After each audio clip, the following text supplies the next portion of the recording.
Part 2. You will hear a woman giving a presentation about a holiday on an island in Britain that her company organises. First, you have some time to look at questions 11 to 14.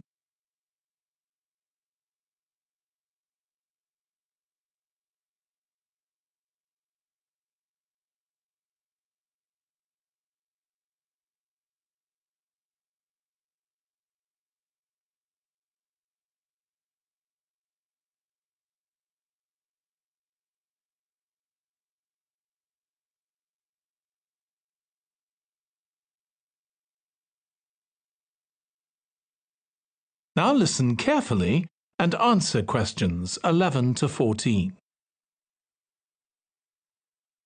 Good morning.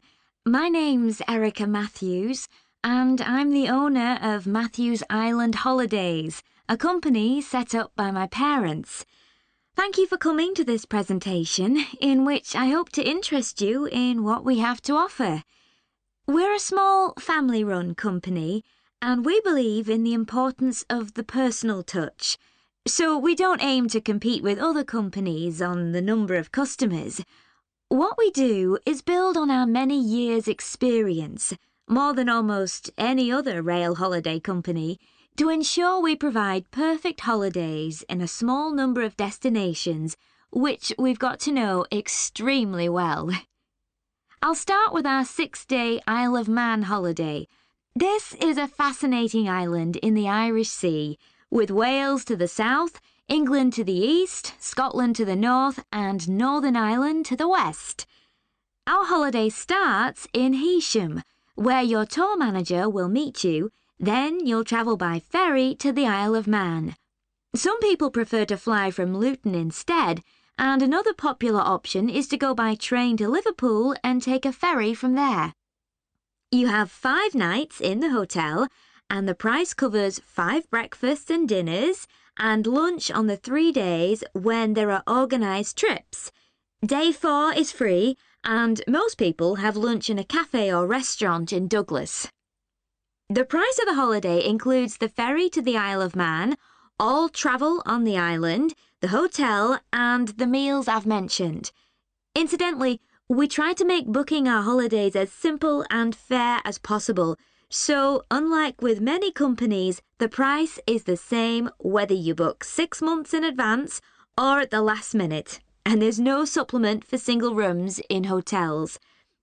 If you make a booking, then need to change the start date, for example because of illness, you're welcome to change to an alternative date or a different tour for a small administrative fee. Before you hear the rest of the talk, you have some time to look at questions 15 to 20.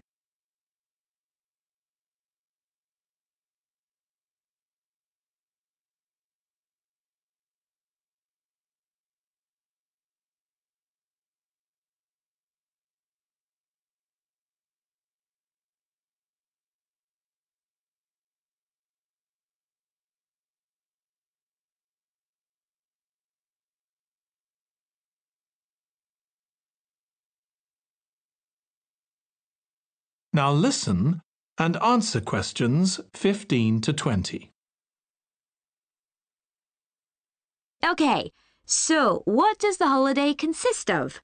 Well, on day 1, you'll arrive in time for a short introduction by your tour manager, followed by dinner in the hotel. The dining room looks out at the river, close to where it flows into the harbour, and there's usually plenty of activity going on. On day 2, you'll take the coach to the small town of Peel, on the way calling in at the Tynwald exhibition. The Isle of Man isn't part of the United Kingdom, and it has its own parliament called Tynwald.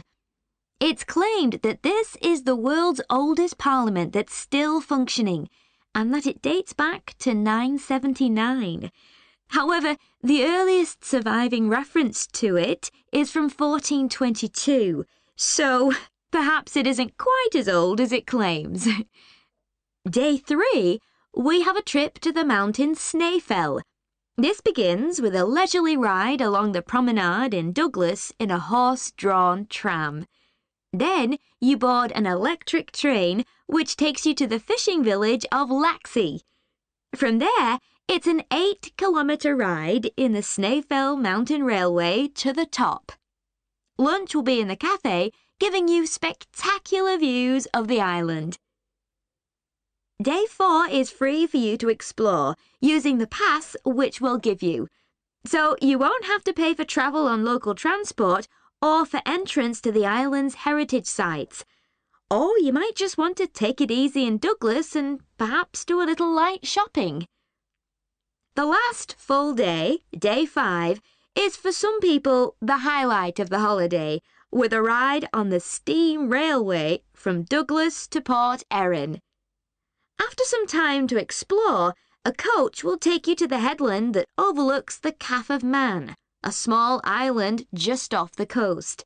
From there, you continue to Castletown, which used to be the capital of the Isle of Man and its medieval castle.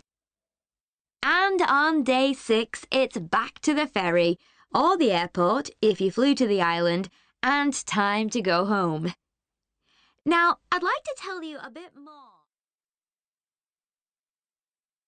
That is the end of part 2. You now have 30 seconds to check your answers to part 2.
Section 2. You will hear a recorded message giving tourists travel information in a large city. First, you have some time to look at questions 11 to 18.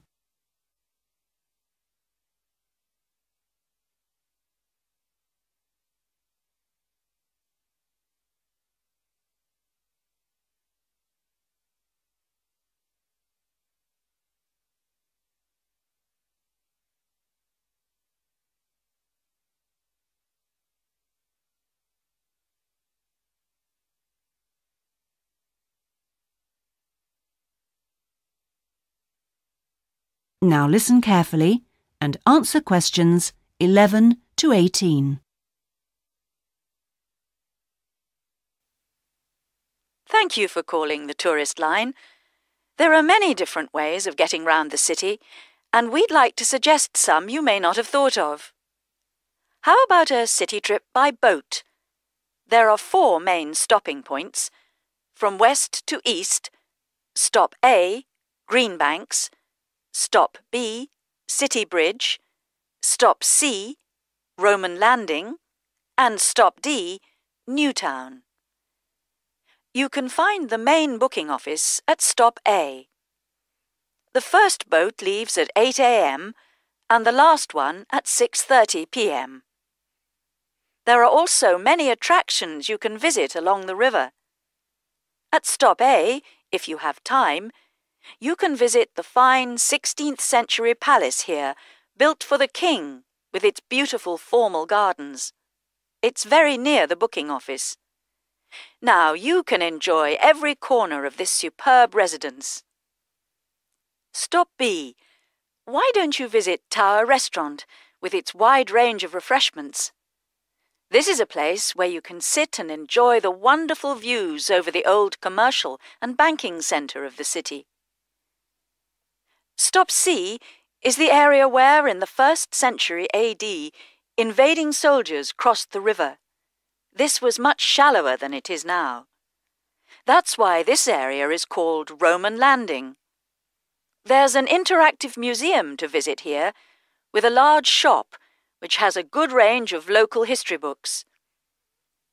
At the furthest point of the trip, stop D, the most exciting place to visit is the new entertainment complex with 7-screen cinema, bowling alley, and video games arcade. Before you hear the rest of the message, you have some time to look at questions 19 and 20.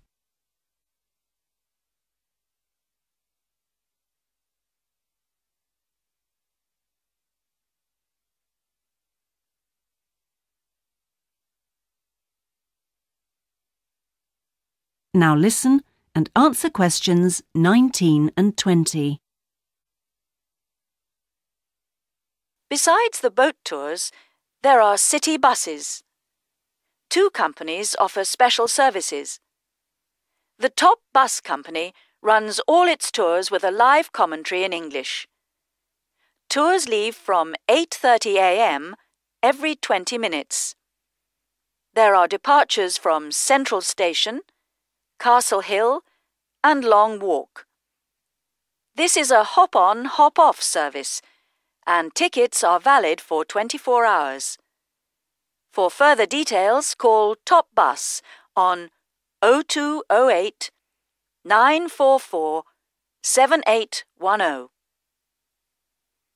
The number 1 sightseeing tour is available with a commentary in 8 languages.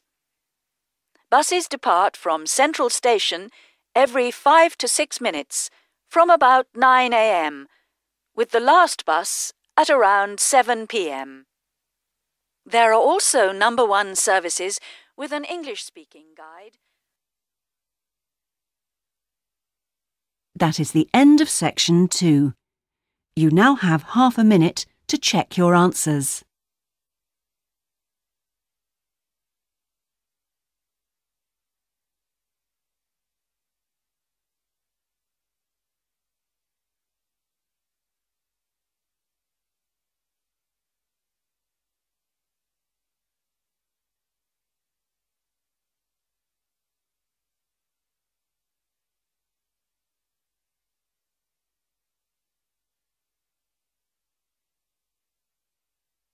Now turn to Section 3.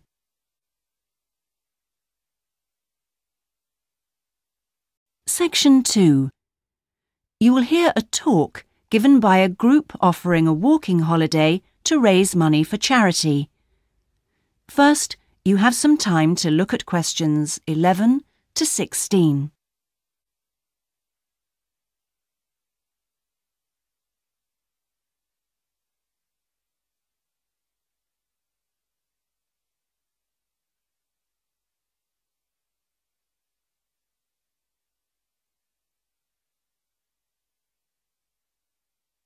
Now listen carefully and answer questions 11 to 16. Good morning. I'm very pleased to have been invited along to your club to talk about our charity-sponsored walking holiday for education aid. I'll start by giving you a brief overview of what it entails. First of all, let me explain what we mean by sponsored here. This is where people promise to donate money to the charity if you achieve your goal. In this case, to walk a certain number of miles. Basically, we are organising a 10-day holiday from the 6th to the 16th of November, with 8 days actual walking, trekking in the Samira Mountains. Let's have a look at some of the details. We require you to raise sponsorship money of at least $3,200, paying $250 of it up front as a deposit, and the rest in stages throughout the year. Out of this, about 35% will go on your expenses, and that leaves 65% guaranteed to go to the charity. Which brings me to the most important part. This trek is being specifically organised to help education in the Samira region. Last year, we helped train teachers for the disabled, and this year we're focusing on the pupils.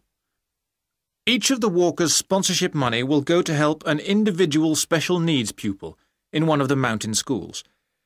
In the second part of the talk, I'll be giving you a lot more details. But back to the basic information. Age limits. This is the second time we've run this kind of holiday, and on the first we even had an 80-year-old. But we found it was wise to establish limits this time.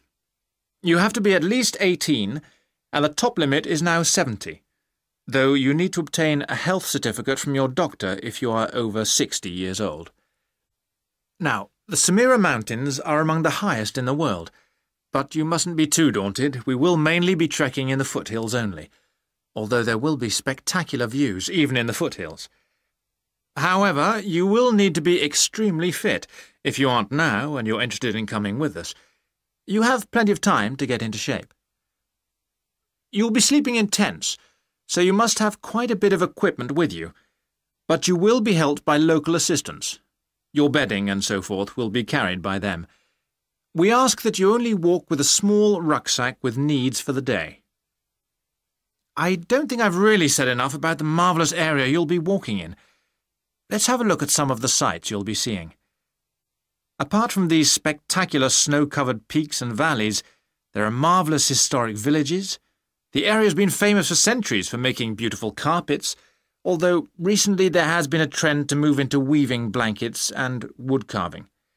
The people are extremely friendly and welcoming. We deliberately keep the party small in size to minimise disruption to people and landscape. Before you hear the rest of the talk, you have some time to look at questions 17 to 20.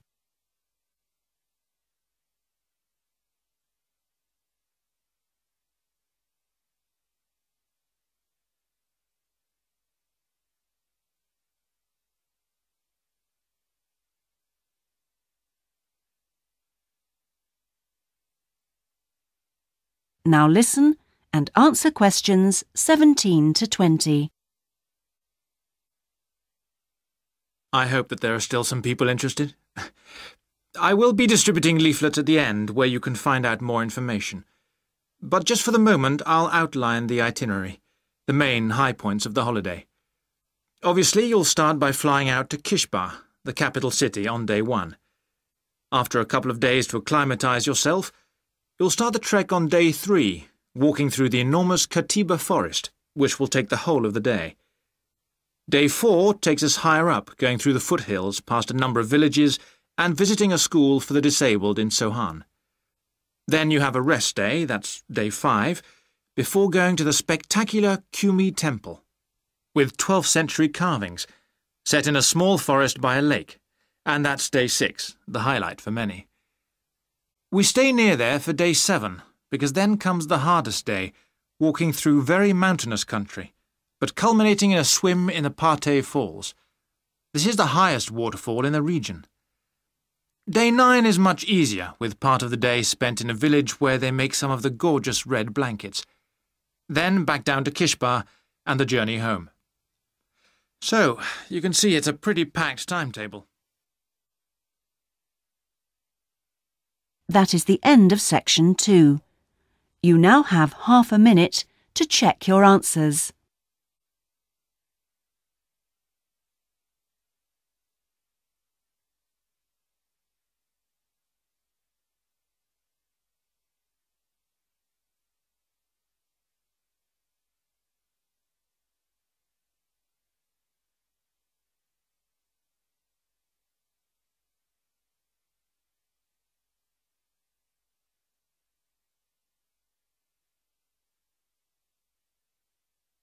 Now turn to section 3.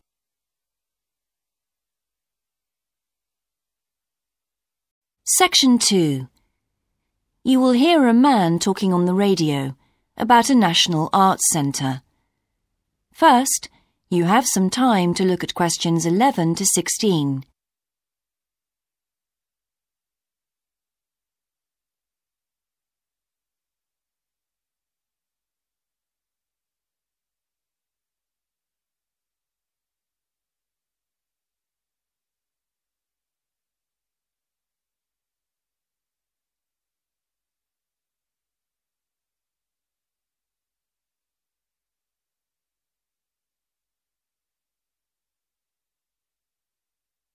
Now listen carefully and answer questions 11 to 16. Hello, and welcome to Focus on the Arts. I'm your host, Dave Green, and this is your very own local radio programme. Every Friday evening, we put the spotlight on different arts and culture facilities and look at the shows and events that are on offer in the coming week. And today, the focus is on the National Arts Centre. Now, if you don't already know it yourself, I'm sure you've all heard of it. It's famous throughout the world as one of the major venues for classical music. But did you know that it's actually much more than just a place to hear concerts? The centre itself is a huge complex that caters for a great range of arts. Under a single roof it houses concert rooms, theatres, cinemas, art galleries and a wonderful public library, as well as service facilities including 3 restaurants and a bookshop. So, at any one time, the choice of entertainment there is simply enormous. So, how did they manage to build such a big arts complex right in the heart of the city? Well, the area was completely destroyed by bombs during the war in 1940. So the opportunity was taken to create a cultural centre that would be what they called the city's gift to the nation. Of course, it took a while for such a big project to get started, but it was planned in the 60s, built in the 70s, and eventually opened to the public in 1983. Ever since then, it has proved to be a great success. It's not privately owned, like many arts centres, but is still in public hands. It's run by the City Council. Both our National Symphony Orchestra and National Theatre Company were involved in the planning of the project, and they're now based there, giving regular performances every week. And as the centre is open 363 days of the year, there are plenty of performances to choose from. Before you hear the rest of the broadcast, you have some time to look at questions 17 to 20.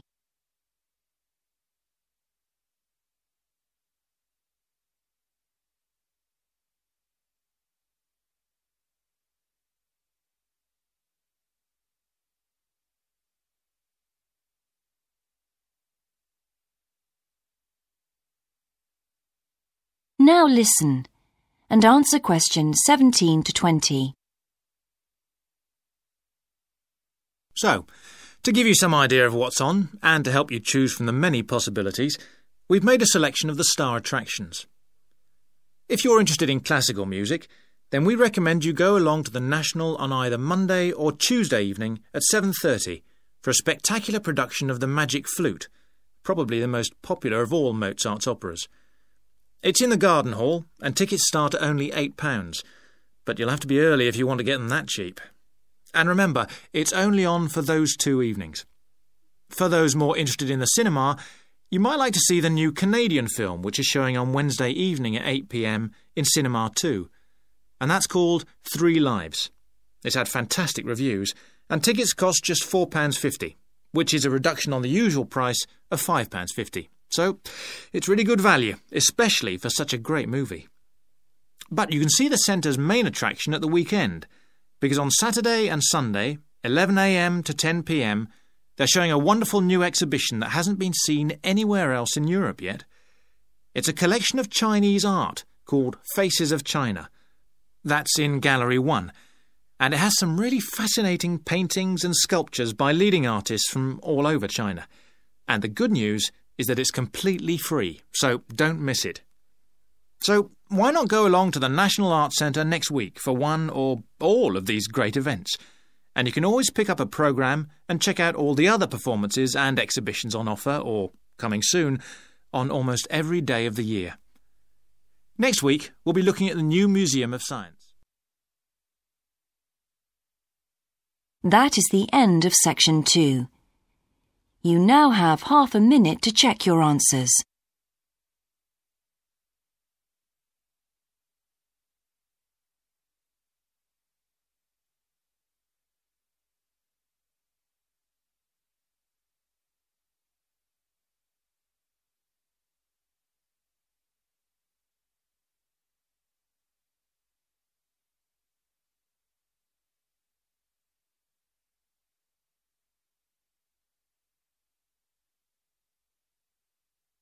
Now turn to section 3.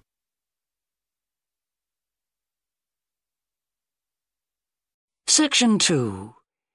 You will hear a recorded talk giving an introduction to the historical theme park of Manham Riverport in England.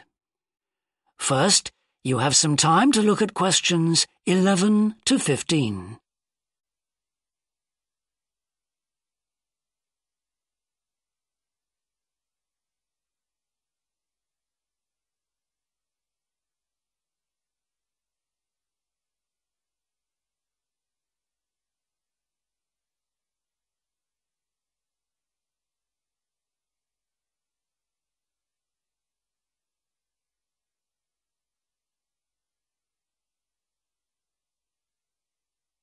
Now listen carefully and answer questions 11 to 15.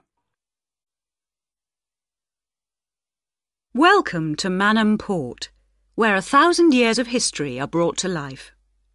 All the family can enjoy a day out at Manham. Visit our copper mine.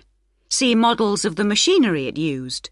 Have your photo taken in 19th century costume. Experience at first hand how people lived at different stages throughout history, and especially how children studied, worked and played. The port of Manham is located in beautiful and peaceful countryside, on a bend in the great River Avon, and developed here because it's the highest navigable point of the Avon. Boats can go no higher up this river, and proved a handy place to load and unload cargo to and from the sea, which is over 23 miles away. A small port was already established here when, about 900 years ago, tin was discovered nearby, though it wasn't until the Industrial Revolution, when a tremendous need for metals of all kinds developed, that Manham expanded to become one of the busiest ports in the country.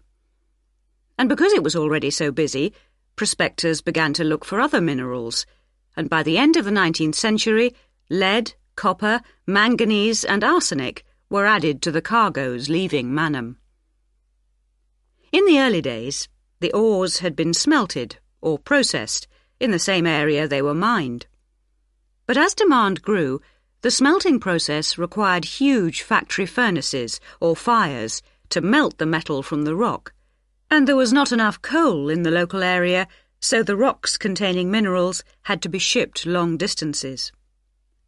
Sadly, in the 20th century, the great port of Mannum declined, and thousands of workers were forced to emigrate out of the area. The building at the port fell into disrepair, and the place became almost forgotten. But then the Mannum Trust was formed to conserve the historical resources of the area. It organised scores of local volunteers to remove undergrowth to find the original outlines of the installations. It then brought in paid professionals to match installations with maps of the original port complex and to set about reconstructing it. Today, you can see the results of this ambitious programme of restoration. The intention, and we believe this will be realised before the end of the year, is to return Mannum Port to the condition it reached at its peak as the greatest copper port in the country. Before you hear the rest of the talk, you have some time to look at questions 16 to 20.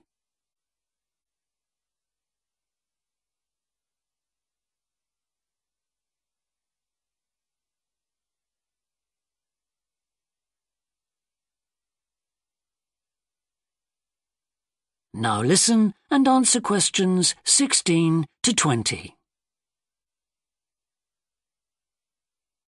But what can you do and see on your visit today? Here are just a few highlights. We suggest you start with the visit to the copper mine. Travel on converted mining trains and journey into the depths of the mountain along seams once worked by hundreds of miners. Watch out especially for the great pumping machines which rid the mine of water. But please be warned that, like all mines, ours is very dark and closed in, and we do say that children under 5 and also dogs should not be taken into the mine. The next recommended visit is to the village school. While looking round the classrooms, take a special look at our display of games, which is one of the largest in the world. And it's recommended that you time your visit to coincide with a guided tour. This will give you the opportunity to ask lots of questions. Near the school is the beautiful old sailing ketch called the George. You're welcome to board the boat and look round the cabins. Look out for the ship's wheel, which was missing until only 5 years ago when it was dredged out of the silt by a local fisherman. We have no idea how it got there, but it's been polished and proudly restored to its original place on the boat. Please take care going down the ladders if you wish to visit the lower deck. We don't recommend you allow young children to use them. So we hope you have a memorable visit to Mannum Port, and we'll tell your friends all about us. That is the end of section 2. You now have half a minute to check your answers.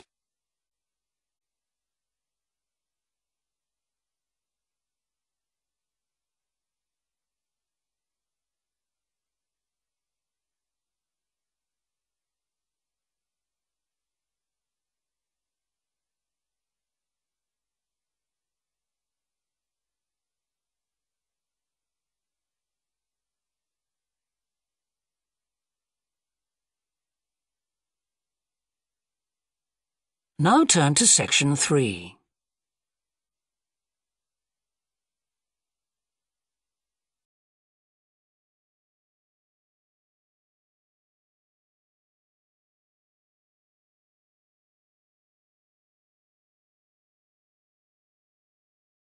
Now turn to section 2.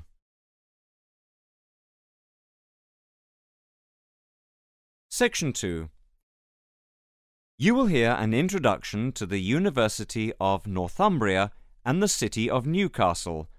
First, you'll have some time to look at questions 11 to 14.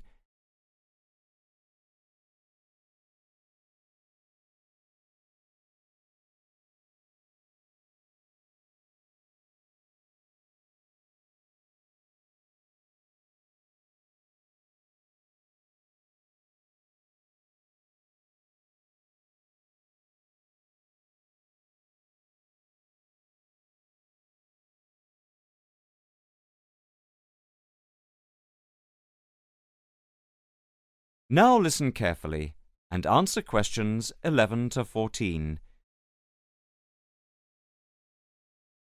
Welcome, everybody, to this introduction to the University of Northumbria and the city of Newcastle. For those of you who are considering studying at the university, I think you'll find it an extremely rewarding experience. The university is, in fact, one of the largest in the UK, with more than 900 academic staff and 24,000 students. And students themselves come from many parts of the world, including China, Malaysia and the Caribbean. In fact, we currently have students on undergraduate courses from more than 80 different countries. So I'm sure you'll agree that culturally it will be a very rewarding experience indeed. And what's more, if you are an overseas student, you are guaranteed a room in one of the student dormitories on campus, with 2 meals a day included in your rent. Student life on campus is very varied. There are many clubs formed by students that arrange many different types of social events, with the main aim of raising money for good causes. These include discos, sports events and theme nights. They also arrange excursions to places of local interest, as well as trips farther afield, including other European countries. And for the sports fans amongst you, the university has no fewer than 45 sports clubs, offering a variety of sports for all tastes. Although the university offers courses in a wide range of subjects, business management, psychology and modern language are a specialty, and therefore it serves the growing demands of modern employers who require graduates to be well versed in the skills taught on these courses. The courses are taught through standard lectures as well as small group sessions called seminars, which require students to interact and share ideas, thereby developing students' ability to think independently. Before you hear the rest of the talk, you'll have some time to look at questions 15 to 20.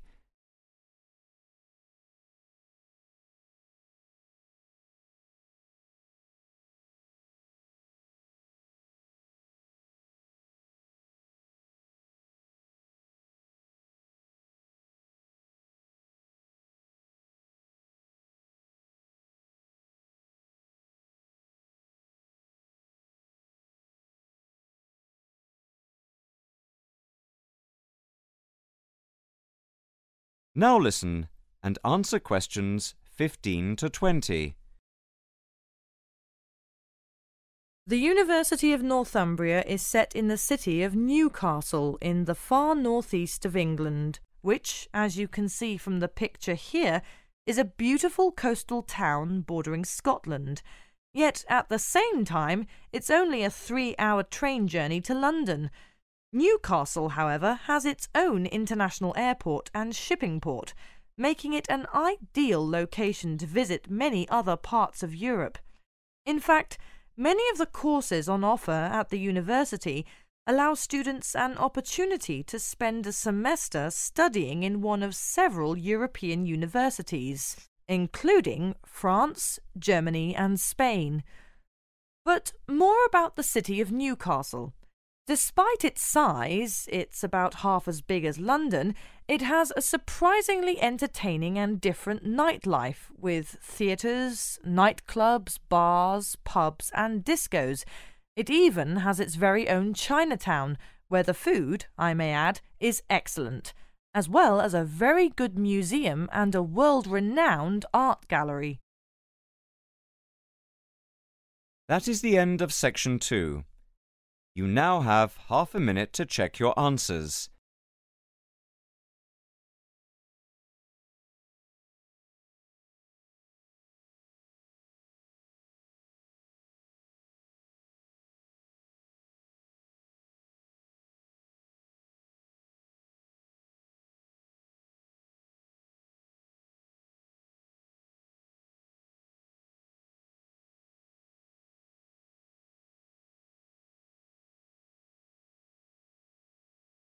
Now turn to section 3.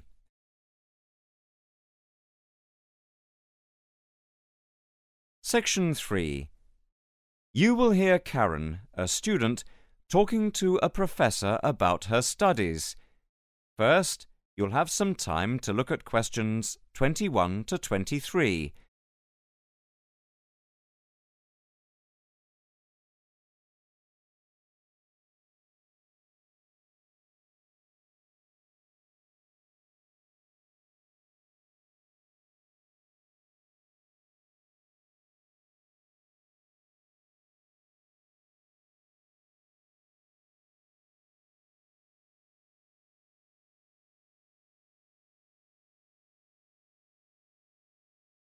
Now listen carefully and answer questions 21 to 23. Excuse me, Dr. Owen, Oh, hello, Karen. Have you got a few moments? Yeah, sure. How can I help you? Well, I've had difficulty finding data on the original question, and I was wondering if I could change my paper to Investment in Knowledge, comparing some European countries with the United States, and then with others throughout the world, including the OECD average. I found lots of data by way of graphs, etc. Where did you get the data from? From various sources, books and journals. How are you going to present the material? I'm going to use the electronic whiteboard as suggested and do a blend of graphs, pictures, text and podcasts to illustrate my presentation. It sounds very impressive. Yes.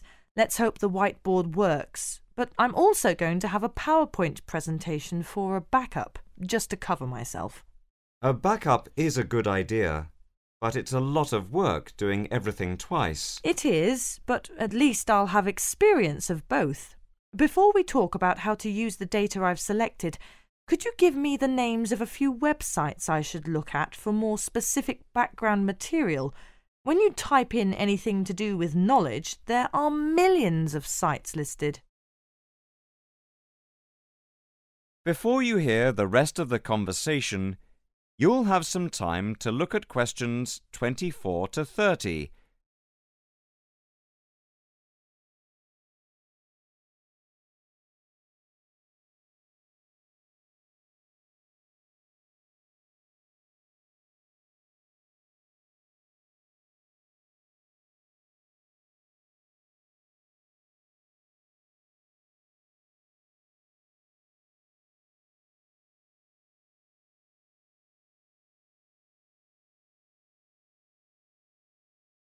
Now listen and answer questions 24 to 30. Let's see. I'll print you off this list. There we go. Right. Do I really need to study everything on these? No. I suggest there are 5 or 6 you can look at. The one you have to go through is the IT department section on the university site, which is www.kmul.org. It has articles by all of us in the department and has links to useful information, so I think it is essential to look at this. OK. I've already been on it, but I'll tick that one as a must-read. And there's a site which is hosted by Pollock. It's investmentit.com. All you need to do is skim the abstracts of the articles on the site. They'll give you a general idea about the effects of investment in knowledge. Yes, that sounds good. It cuts our having to read everything. What about this one, knowledgejournal.com? If I remember, it's not that useful. I would say that there are very few things that you need to read there. Then there's it_knowledge_review.com. It's got loads of articles, but it's probably best just to read those that have come out in the last term or so. Do you have to subscribe? No, it's free from the university library. And another free journal online is it_online.com. I wouldn't say it's essential to read it, but it is beneficial, and so I think it is worth a look. If you think it's useful, there is no harm in looking at it. But nationalstatistics.com is worth looking at and trying out the links that it gives. I think these are probably enough to be getting on with. I think so. There's another thing I want to ask about. How much material should I use in my presentation? Avoid crowding the screen. If you have lots of information at one time, people will not be able to follow it and will just switch off. That's worth remembering. I've been in lectures where there was too much detail on the screen and it was impossible to read quickly. But what about visuals? Do you think it's okay to mix visuals and text? Visuals are very useful, but they must be relevant, or else people will get confused about what they mean and why they are there, and they won't pay attention to what you are saying. So be careful. From what I can see, you have the makings of a very good presentation. Thank you. That is the end of section 3. You now have half a minute to check your answers.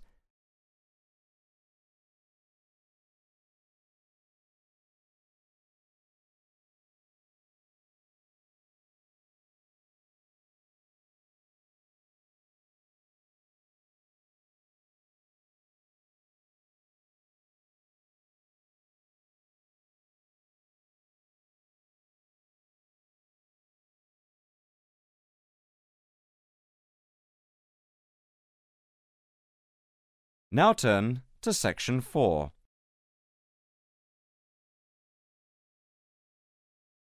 Section 4. You will hear a talk on how the North Bank Business Centre helps local people develop their businesses. First, you'll have some time to look at questions 31 to 35.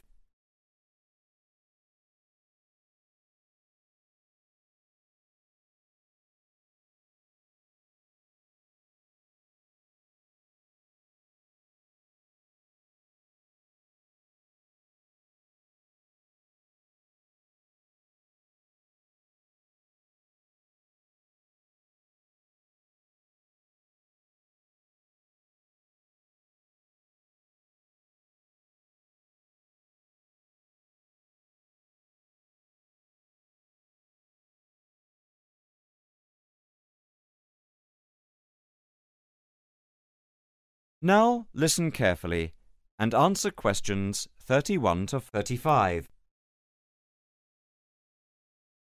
The subject of this evening's talk at the North Bank Business Centre is local businesses in the area surrounding the university and the benefit they bring to the employment prospects of people in the local area, especially young people at the beginning of their career. We established the centre in response to approaches from several business people in the area who had wanted to start up new businesses but who had not managed to find any help locally and did not know where to turn. Moreover, they had all, without exception, come up against enormous bureaucratic obstacles. We therefore invited them in as a group to meet the members of the department and the students. Stemming from that is the centre, which now focuses mainly, but not exclusively, on business startups. Just after the centre was set up, snapshot research conducted by the department over the telephone gave some startling results. The information about local businesses revealed that 3 out of every 10 local businesses startups that we could collect information on had failed within the first 6 months, and another 5 had gone within the year, leaving only 2. The most common reasons given for the businesses closing were, first, high rents, which are 33% higher than the national average due to the area being very central. Second, lack of knowledge about grants, basically because of ignorance about how to access them. And thirdly, a lack of business support, because they did not know where to obtain advice from. Since the centre came into existence 3 years ago, we have helped to change this climate of failure. The current statistics show a remarkable turnaround in the fortunes of local businesses. And now, after a year, only 2 businesses close out of every 10, compared to 8 before the centre was set up. Before you hear the rest of the talk, you will have some time to look at questions 36 to 40.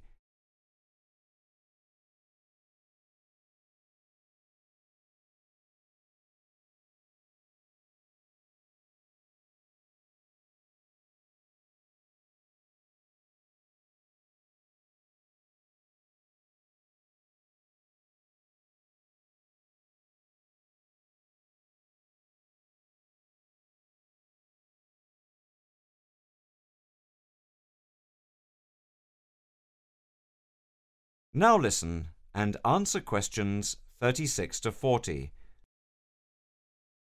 6 local businesses are now taking part in a work placement and monitoring scheme, which is of mutual benefit to ourselves and the companies involved.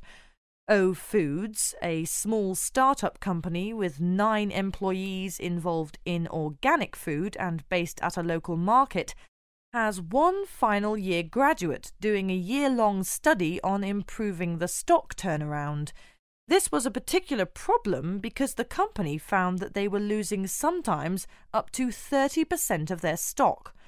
Another startup is Innovations, which deals with producing video games. This company, which employs only 5 people, all under the age of 25, is receiving support in attracting business partners and achieving production targets. In the smaller business category, Samson's Limited, a courier company which is interested in developing a taxi service, is being offered help with their business expansion plans. Another small niche company called Vintage Scooter, which specialises in revamping old scooters, is taking part in a product monitoring scheme offering customer service up to a year after purchase to check the quality of their restoration. The first of the 2 medium-sized companies that the scheme is monitoring is Build Limited, which employs 47 people.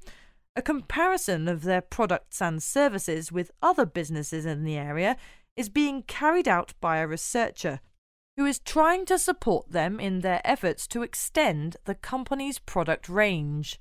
The last company, Jones Systems, is perhaps the most interesting because it has been the victim of considerable personnel problems which have been affecting the day-to-day operations of the company, and so we are looking at conflict management and team building within the company. To sum up, advisors help the companies look at different business options and models, apply for grants, deal with employment issues, systems creation, and also provide accommodation at the centre to help them start up. E-mentoring for fledgling businesses is also in operation for those who find it difficult to attend the centre personally. The programme is funded by grants from local authorities. That is the end of section 4. You now have half a minute to check your answers.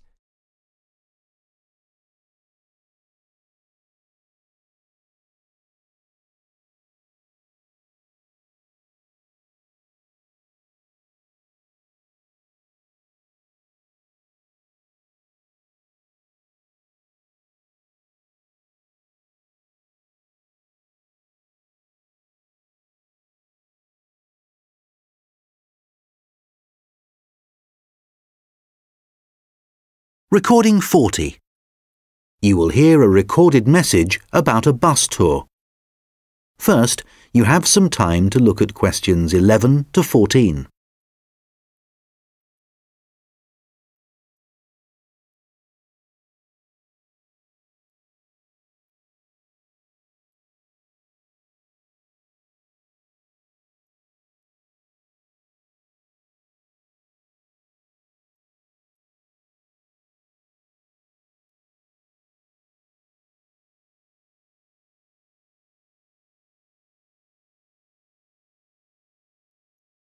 Thank you for calling the phone line for the Pacton-on-Sea bus tour. This is a recorded message lasting approximately 4 minutes, and it provides general information on the town bus tour. Pacton-on-Sea is a beautiful West Coast town and has attracted tourists for many years. One of the best ways of getting to know the town is to take the bus tour, which provides a wonderful viewing experience from one of our open-top buses. The tour is a round trip of the town, and there are a total of 4 stops where passengers can get on and off the bus. A lot of people start at the first stop, which is at the train station, as this is where many tourists arrive in the town. The next stop after the station is the aquarium, which is famous for its dolphin show, and which has recently expanded to include sharks. This is well worth a visit and is very reasonably priced. Leaving the aquarium, the bus tour goes along the coast road and after a few kilometers comes to the old fishing village, where you can get off to stroll along the waterfront. There are some original buildings here, but most of the area has been modernized and is now used as a harbor for all kinds of sea craft, including yachts and some amazing powerboats. The tour then heads off to the last stop, and this is where most of the shops are. So for those of you keen to do a bit of shopping, this is the place for you. Our advice is to go to this part of the town in the morning when it is relatively quiet.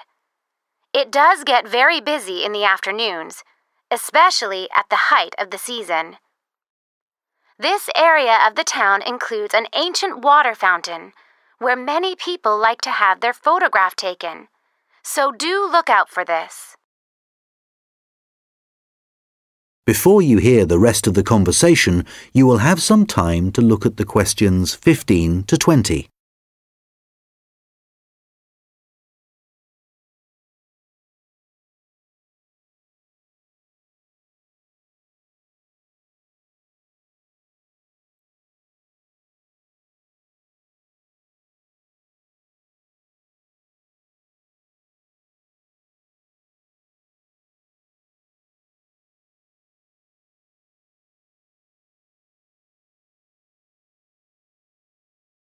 Now listen and answer questions 15 to 20.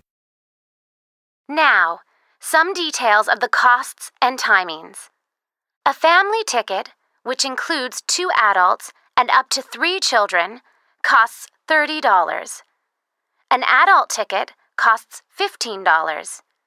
Children under the age of 15 are $5, and student tickets are $10, as long as you have a student card. All tickets are valid for 24 hours, which means that you can get on and off the bus as many times as you like within a 24-hour period. So you could, for example, start the tour in the afternoon and complete it the following morning. The first bus of the day leaves the station at 10 a.m., and the last one of the day leaves at 6 p.m. Buses leave every 30 minutes, and each tour takes a total of 50 minutes. There are many attractions at each of the stops, so wherever you get off the bus, there will be plenty to do. The bus tour tickets do not include entrance to any of these attractions apart from the museum, which is located near the aquarium.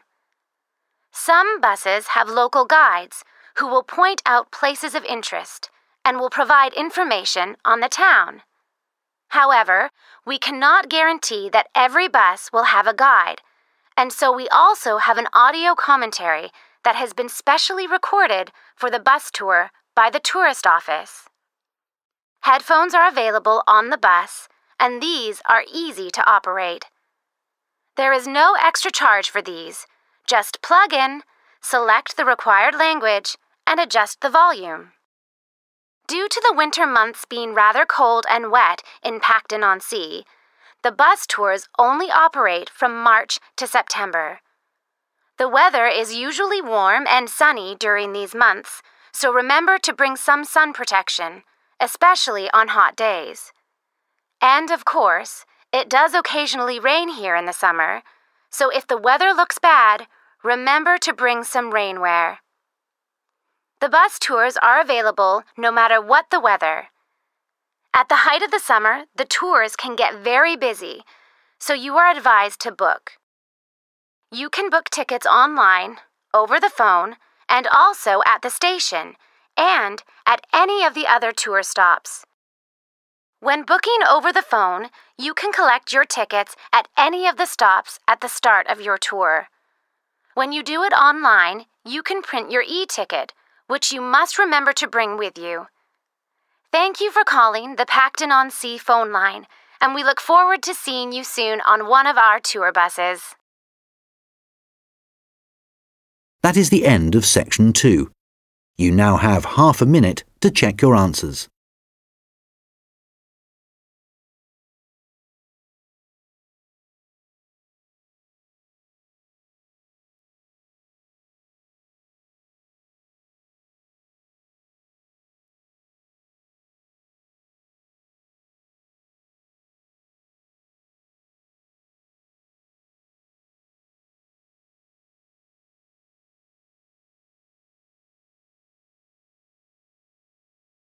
Now turn to section 3. Recording 44. You will hear a guide talking about a sea life centre. First, you have some time to look at questions 11 to 17.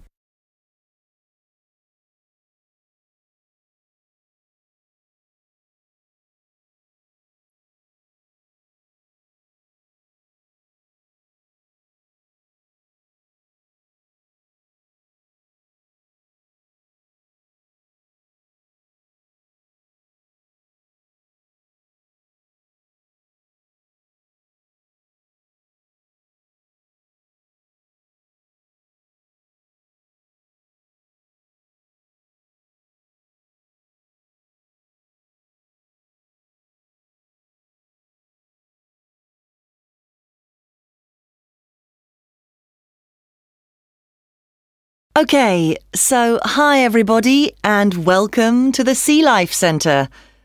Before you start on your tour, I'd just like to give you some information about things to look out for as you go. Well, first of all, I guess some of you may have been here before and may be surprised to see the name has changed. We're not called World of Water anymore.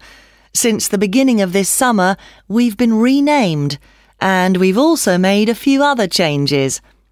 However, the main attractions like the aquarium, the crocodiles, the penguins and so on are still here. But we have a new restaurant and picnic area, and the latest thing that we have, and it was only finished last week, is the splash ride. This is an exciting new area of the centre and is pretty scary, and of course you do get a bit wet, so make sure you're not wearing your best clothes. As I said, the main attractions are still here, and the most popular thing that everyone wants to see is feeding time, especially for the crocodiles and the seals. We used to have the main feeding time in the afternoon at around 3 p.m, but we found that some of the animals got a bit hungry waiting until then, and so we now have it at noon. They seem much happier with the new time, although it's a bit difficult to know what they're thinking. Now, I'd like to mention something new that we've introduced this year that we're very excited about. It's called a VIP ticket. The VIP ticket costs an extra £2 per person, and you will be amazed at what it allows you to do.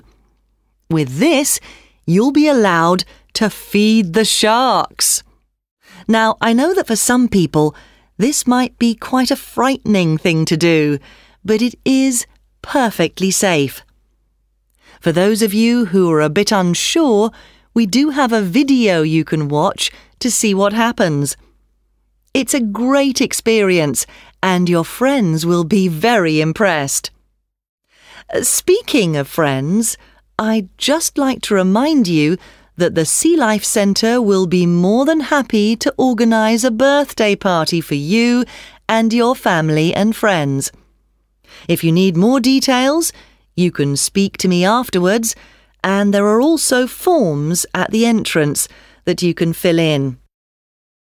I'd also like to bring your attention to the good work that the Sea Life Centre is doing in support of animal conservation. I'm sure you're all aware of the worrying situation with a large number of species facing extinction. Here at the Sea Life Centre, we're taking action by asking as many people as possible to sign a petition. Once we have over 5,000 signatures, we are planning to send it to the government in the hope that more people will begin to take it seriously. Right, well, there's obviously a lot going on at the centre and a lot of things to discover. At all the attractions, there is helpful information, so please read as much as you can, and if you want to see what you've remembered, please do the quiz after your visit. There are no prizes, of course, but I'm sure you'll be surprised by how much you've learnt. Before you hear the rest of the conversation, you will have some time to look at the questions 18 to 20.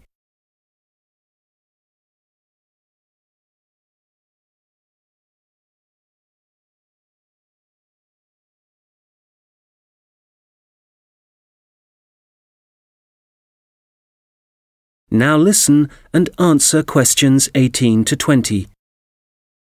So, before I leave you all to start your tour, I've just got a few tips. There are a large number of attractions, and you may not have time to see them all. Of course, there are the old favourites like the aquarium and the crocodile cave, but if you don't have time to see everything, make sure you visit Turtle Town, which is beyond the aquarium and the seal centre. This is very special and has a large number of endangered species, and as it's at the far corner of the Sea Life Centre, it often gets overlooked.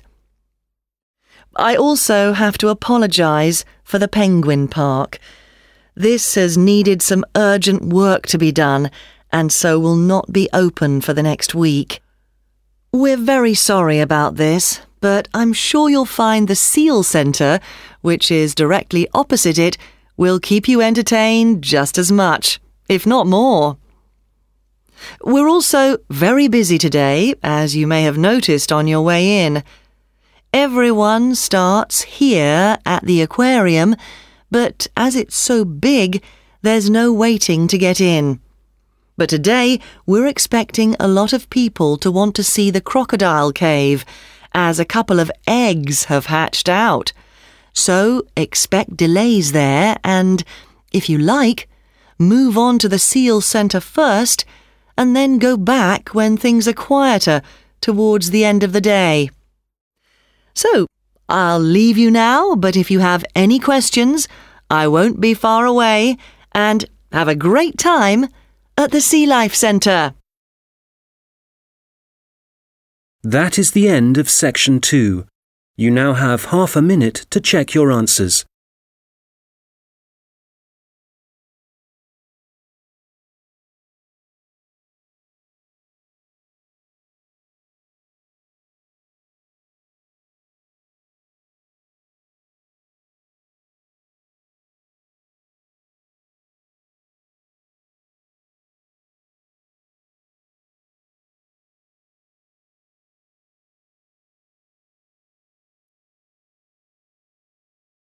Now turn to section 3.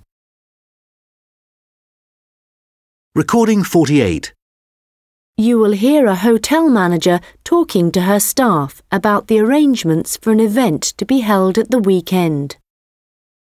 First, you have some time to look at questions 11 to 15.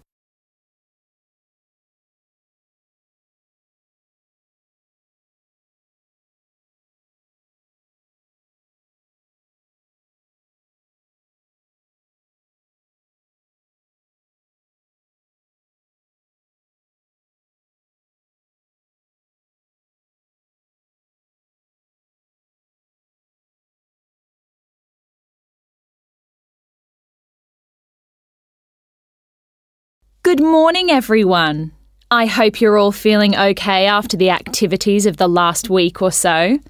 I know you've all been working very hard recently, and we've been exceptionally busy, especially with the wedding last weekend and the trade fair straight after that.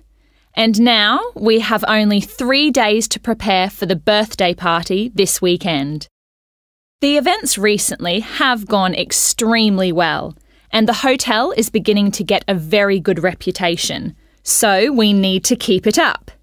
At the moment, we don't have exact numbers of guests, and though we usually only cater for groups of less than 50, we will have quite a few more than that. So, as I said, not sure of numbers, but of course we won't go over the maximum of 100. But it's likely that we will need all of you to work this weekend, so if any of you can't, please let me know as soon as possible. Right, so what time will the event start? Well, the invitation says guests should arrive between 7:30 and 7:45, but our experience is that there are always a few who like to arrive early, so we'll expect the first people at 7:15. As the numbers are quite large, this will certainly be the case. Food will be served at around 8:30, and then, depending on how long the meal takes, the entertainment will start about 2 hours later. Now, for this, we were expecting a live band for the occasion, which is always fun. But apparently this has been cancelled due to illness. So, the hosts know someone who is a comedian who will be replacing the band. We had hoped that the resident magician who worked here through the summer would be able to help out, but they weren't keen on that idea. Before you hear the rest of the conversation, you will have some time to look at the questions 16 to 20.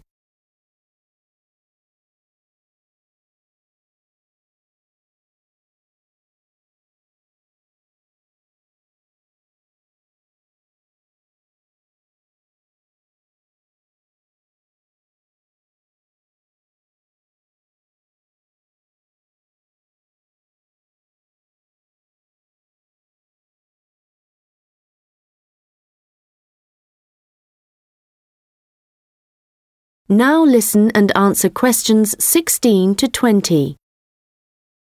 So, I'd just like to go through who's doing what when the guests arrive, and I think we'll make a few changes from the last party held here. If I remember correctly, it was Olav who coordinated the task of providing the guests with drinks. Or was it Ahmed? I'm not sure. But Gary asked to do it this time, so that will be his job. There's been no decision yet on what the drinks are going to be, but I hope they decide soon in case we need to order something special. Now, for receiving the guests' coats and hats, it's important we have someone experienced doing this, as we don't want guests losing their belongings. And Monica, last time this was your responsibility. Susan, I know you wanted to do this, but as the numbers are quite high for this event, I won't make a change here. Right. Now, last time there was some confusion as to where guests were supposed to go once they had deposited their things, and we had guests roaming around the whole hotel. So, Ahmed and Olav, I believe you discussed the problems with Susan and thought she would be good at guiding guests after they had arrived. And I'm fine with that. Right, and now for some general instructions. Once the guests have arrived, they will be in and around the lounge area, and then at around 8:30, we need to get them to move to the restaurant for their meal. This often proves difficult and can take a long time, so I will ring a bell so that everyone knows it's time to eat. Hopefully, this will speed things up a bit. Also, for this event, there'll be a seating plan, so the guests won't be able to decide for themselves where to sit. They'll have to sit according to the plan. There will be a plan on each table, and I've been thinking about where to put the master plan so everyone can view it before they enter the restaurant. As they'll be spending quite a while in the lounge, I've decided to also put a plan there. This should speed up the start of the meal.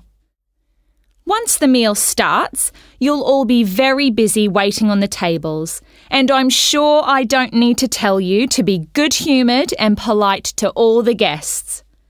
The organiser of the event will be saying a few words, and so will two of his colleagues. So, when the speeches start, all activity must stop in the restaurant so that the three people giving them can be heard. This shouldn't take long, and it should be towards the end of the meal. After that, the guests will move back to the lounge for the entertainment. So, I think that's it. Any questions? Come and see me later. That is the end of section 2. You now have half a minute to check your answers.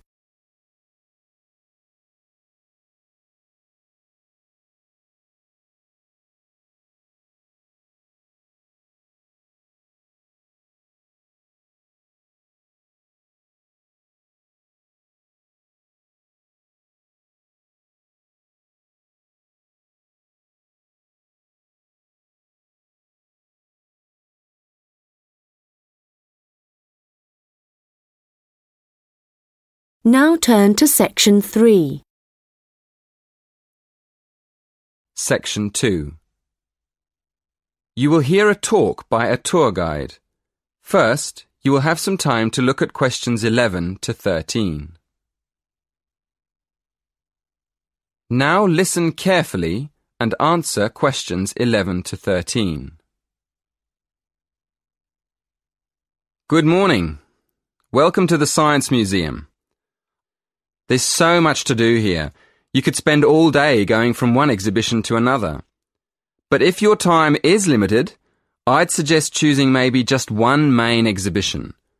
At the moment, I suggest that you don't miss our new exhibition of everyday inventions. It's amazing to see how objects we use in our daily lives, like paper clips, tea bags and light bulbs, were invented in the first place, and how they've developed over the years into such an essential part of our lives that we hardly ever notice them. You shouldn't miss it. The other thing I'd suggest if you don't have much time is a guided tour of the free exhibitions. These tours usually start on the hour, at 1 o'clock, 2 o'clock and so on. They're quite short, only half an hour, so you could do a couple of tours in an afternoon if you wanted to. If you'd like to go on a tour, you should go to the entrance of the exhibition on the ground floor and wait for the guide there. Just to give you an idea of the range of exhibitions we have here at the museum, I'm going to tell you about the exhibitions and activities we have for visitors of different ages. First of all, for the little ones, we have a fascinating area called Shapes and Patterns, where they can play with objects and images and see how they form different patterns. It's really colourful and exciting. Kids love it. Then, at the other end of the scale, we have more complex exhibitions that appeal more to our older visitors. There's one about the history of aviation, how planes developed over the years. Older visitors may even be able to remember some of the earlier planes on display. Another exhibition that adults might particularly enjoy is the energy exhibition. It shows the historical development of different forms of energy in Britain and how it has powered industry over the centuries. And of course, we mustn't forget the teenagers. There are lots of exhibitions to interest them, but my favourite one is the one where visitors can find out more about how physics works. It's a fun exhibition with plenty of hands-on activities that explore how light and heat and chemicals work. I still go there myself now and then.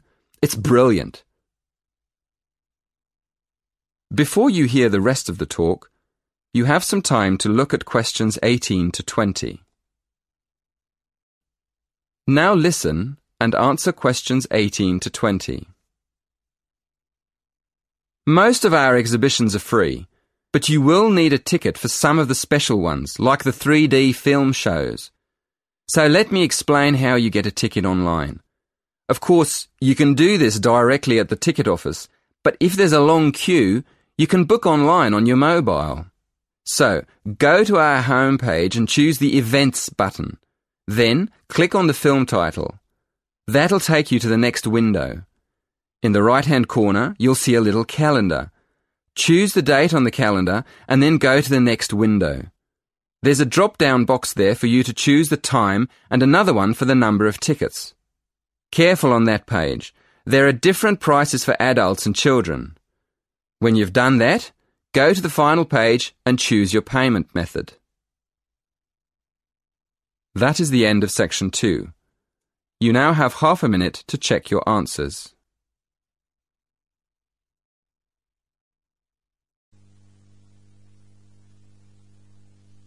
As you listen to the first part of the talk, answer questions 11 to 18.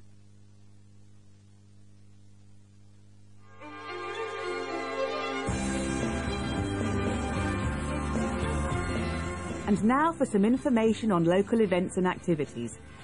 A couple of announcements for art lovers and budding artists alike. First, a new collection of artwork is going on show to the public next month in the form of an artist's exhibition. The exhibition will include many different types of art, over 100 different pieces by 58 artists from the local area. It's being held at the Royal Museum, which, for those of you who are unfamiliar with the area, is located opposite the library in West Street, right on the corner. The actual address is number 1 Queen's Park Road. It isn't difficult to find. The exhibition will run for 9 weeks and will begin on the 6th of October and continue until the 10th of December.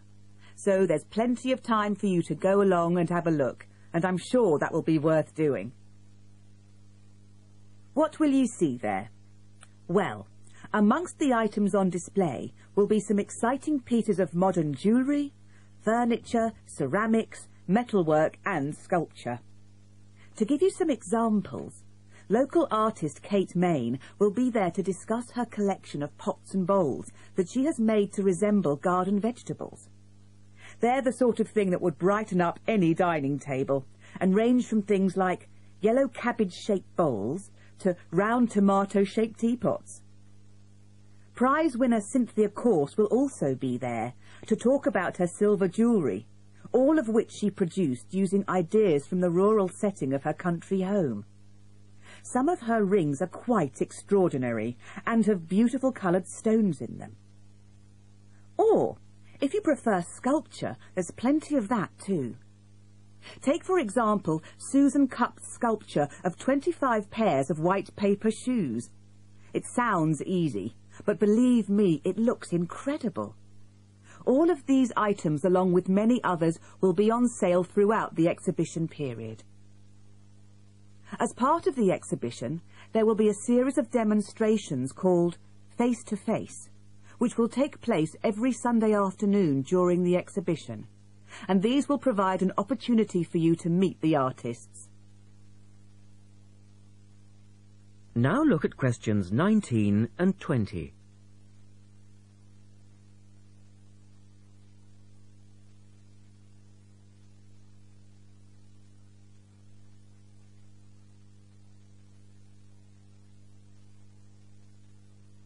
As the talk continues, answer questions 19 and 20.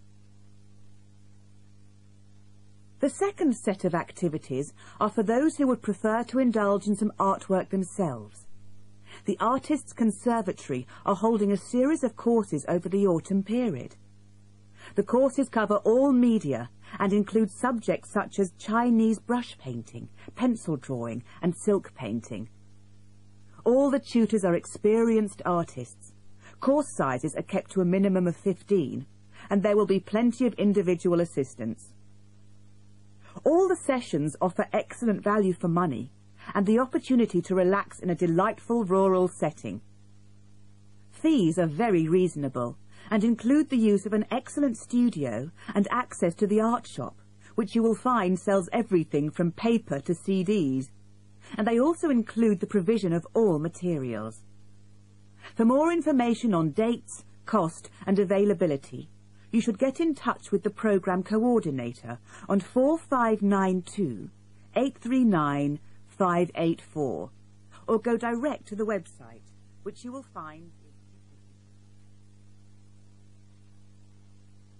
That is the end of section 2. You now have half a minute to check your answers.